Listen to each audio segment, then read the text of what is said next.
Nama lain Kiai Haji Abbas Jamil, pemimpin Pondok Pesantren Buntet, Cirebon, dan salah seorang tokoh sentral NU, putra sulung Kiai Haji Abdul Jamil ini dilahirkan pada hari Jumat, 24 Zulhijjah 1300 H atau 1879 M, di Desa Pekalangan, Cirebon. Sedangkan ayahnya adalah putra dari Kiai Haji Muta'at, menantu dari Mbah Mukaim, salah seorang mufti di Kesultanan Cirebon dan pendiri pesantren Buntet. Sejak zaman pergerakan kemerdekaan, dan ketika para ulama mendirikan NU, pesantren Buntet menjadi salah satu basis kekuatan NU di Jawa Barat. Kiai Abbas pertama kali belajar agama kepada ayahnya sendiri. Setelah menguasai dasar-dasar ilmu agama, lah belajar di pesantren Sukunsari, Pleret, Cirebon, di bawah pimpinan Kiai Nasuha. Setelah itu, ia pindah lagi ke sebuah pesantren salaf di daerah Jatisari di bawah pimpinan Kiai Hasan. Kemudian ia belajar di sebuah pesantren yang diasuh oleh Kiai Ubaidah di Kabupaten Tegal, Jawa Tengah. Setelah menguasai ilmu keagamaan, Kiai Abbas pindah ke pesantren Tebuireng, Jombang, yang diasuh oleh Hadratus Syaikh Kiai Haji Hashim Asy'ari. Di sana kepribadiannya semakin matang karena ia bertemu dengan santri-santri lain dan kiai-kiai terpandang, seperti Kiai Haji Abdul Wahab Hasbullah dan Kiai Haji Abdul Manaf, salah satu pendiri pesantren Lirboyo, Kediri. Kiai Abbas memperdalam ilmu keagamaan di Mekah, tempat salah satu ulama terkenal dari Jawa, yaitu Kiai Haji Mahfuz Termas asal Pacitan, Jawa Timur, yang karya-karyanya termasyhur. Di Mekah, Kiai Abbas belajar bersama Kiai Haji Bakir, Yogyakarta, Kiai Haji Abdillah, Surabaya, dan Kiai Haji Wahab Hasbullah, Jombang. Waktu senggangnya di Mekah digunakan untuk mengajar orang-orang Indonesia. Santri-santrinya antara lain Kiai Haji Kolil Balerante Palimanan, Cirebon, Kiai Haji Sulaiman Babakan Ciwaringin, Cirebon, dan sebagainya. Sepulang dari Mekah, Kiai Abbas memegang tampuk pimpinan pesantren Buntet. Lah mengajarkan khazanah kitab kuning dan ilmu keislaman modern yang mulai berkembang saat itu.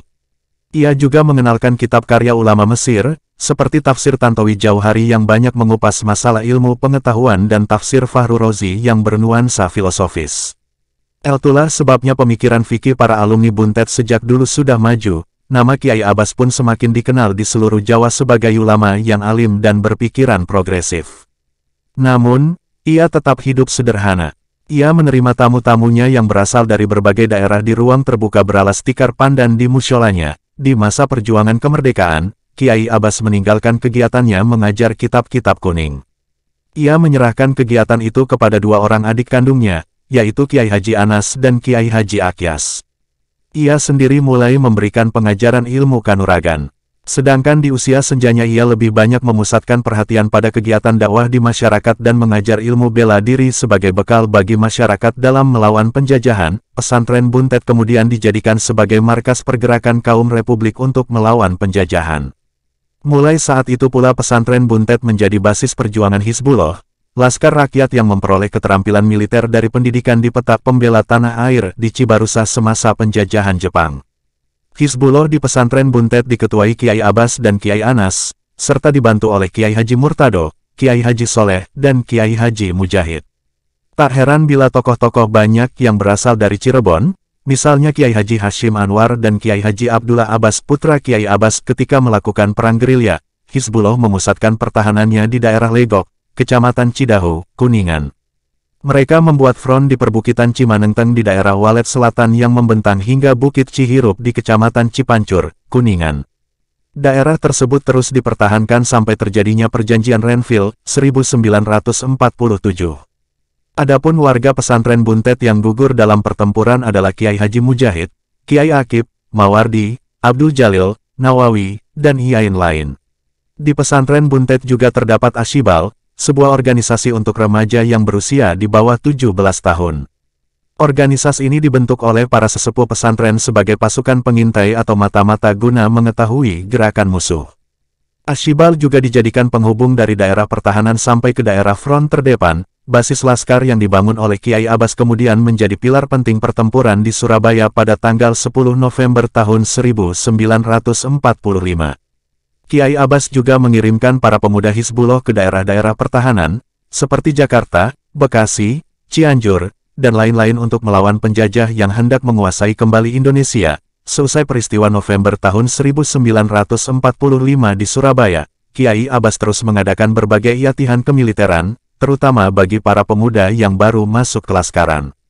Ia juga membuka simpul kelaskaran di berbagai daerah untuk menentang penjajahan. Selain melakukan perjuangan bersenjata, para ulama mengikuti perkembangan perjuangan diplomasi yang dijalankan oleh pemimpin-pemimpin republik.